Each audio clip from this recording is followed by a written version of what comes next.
आप क्या बिजनेस करते हैं फिर? पैसा वैसा कहाँ से कमाते हैं? कैसे गुजारा होता है आपका? नहीं, ऐसा जैसे है, आपने कहा तहसीन का तो अपना बिजनेस हाँ, है, रेस्टोरेंट का, होटल्स का। करेक्ट, उसका तो बड़ा अच्छा बिजनेस चलता है। और आपका? और मैं पहले तो मैं मीडिया में फुल टाइम था, तब तो मैं मीडिया में ही काम करता था, तो वो फुल टाइम था। पर उसके बाद मैंने 2-3 ऐसी चीज़ें कंसल्टेंसीज और वो शुरू किए हैं। ओके। तो उसमें मीडिया की ही रिलेटेड कंसल्टेंसीज, सोशल मीडिया से रिलेटेड कुछ कंसल्टेंसीज, और फिर जो legal consultancies with partnership with some other people. हाँ, तो आपने बिजनेस नहीं किया? नहीं, बिजनेस इन दैट सेंस नहीं, पर अगर इसको तो एक तरीके से बिजनेस ही कहेंगे, क्योंकि वो मेरे साथ लोग मिलकर ही वो। तो फिर ये कैसे हुआ कि तहसीन ने इतना बड़ा बिजनेस बना लिया और आपने उतना बड़ा बिजनेस नहीं बनाया? क्योंकि हमारा इंटरेस्ट अलग अलग है। तहसीन का हमेशा से बिजनेस के प्रति ज़्यादा फोकस रहा है, वो हमेशा से इसमें इन्वॉल्व रहे, बिजनेस में, रेस्टोरेंट्स में।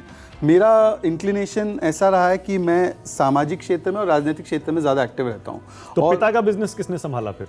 वो मदर ने संभाला, ने काफ़ी हद तक संभाला, और वो आज भी जितना थोड़ा बहुत काम वो देख लेती हैं, माँ संभाल लेती हैं? हाँ, वो देख लेती हैं। यानी माँ ने अकेले दोनों को पाला? मेरी मदर की जो एक्चुअली उन्होंने जितना सैक्रिफाइस किया है, मैं कह सकता हूँ कि एक मदर ही 2 सन्स को रेस करना, 2 लड़कों को रेस करना बड़ा मुश्किल काम होता है, वो भी उस एज में, बच्चे जब छोटे हों। हाँ, जब वो एज में। आप 5 के थे? मैं 5 का था, और तहसीन 9.5 10 के थे। 5 साल बड़े हैं। तो 5 साल बड़े थे। तो बड़ा कठिन समय था हमारे लिए एज अ फैमिली।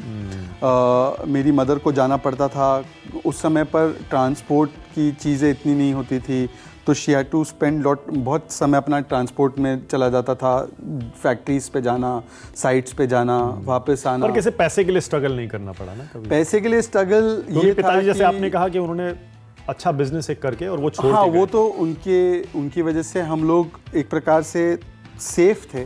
पर जो अमूमन होता है ऐसी सिचुएशन में कि अपने ही लोग आपको कई बार धोखा दे देते हैं, तो वो भी मेरी मदर ने फेस किया बिजनेस में और बहुत सारी चीज़ों में। तो उसके बाद एक स्थिति तो ये थी कि हमारे पास मतलब ट्रांसपोर्ट के लिए भी व्हीकल नहीं हुआ करती थी।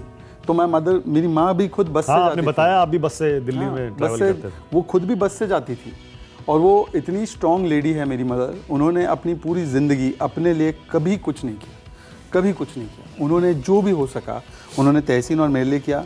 वो 100 रुपये बचाने के लिए वो बस से भी जाती थी, ताकि हमें एक कुछ एक्स्ट्रा चीज़ खरीद के दिलवा सके। तो इसीलिए मेरे लिए जो लोग मुझ पे कहते, मुझे पैसों की या मुझे उसकी चिंता ही नहीं है। देखिए, मैं इसलिए सिंगल हूँ ना, मैं शादी करने वाला हूँ। मेरे ज़िंदगी का एकमात्र लक्ष्य ये है। आपने ये शादी ना करने का फैसला क्यों कर लिया भाई? क्योंकि मैं आपको बताता हूँ, मैं पॉलिटिक्स में और बीजेपी के प्रति और मेरी पार्टी के काम के प्रति फुल्ली कमिटेड हूँ। पूरा टाइम आप इसको देना चाहते हैं? पूरा टाइम मैं इसको ही देना चाहता हूँ। मैं सुबह 6 बजे उठता हूँ, और मेरा पहला जो 6:30 से काम शुरू होता है वो पार्टी के लिए काम होता है, और रात को 12-1 बजे सोता हूँ, तो पार्टी का काम करते हुए। मोदी जी से प्रभावित हो गए आप? अकेले रहूंगा और देश के नाम पूरा समय दे दूंगा। मोदी जी के साथ तो पूरा देश है।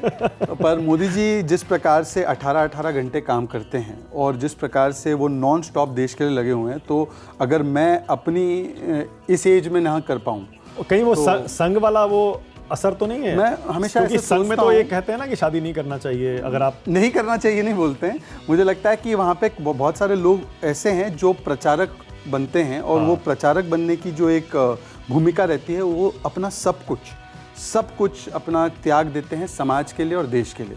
तो वो भावना, संघ की एक भावना, हालांकि मैं संघ में कभी मुझे जाने का वहाँ पे सौभाग्य नहीं मिला, पर मुझे लगता है वो भावना जो है उस प्रकार से काम करने की, वो मुझ में है।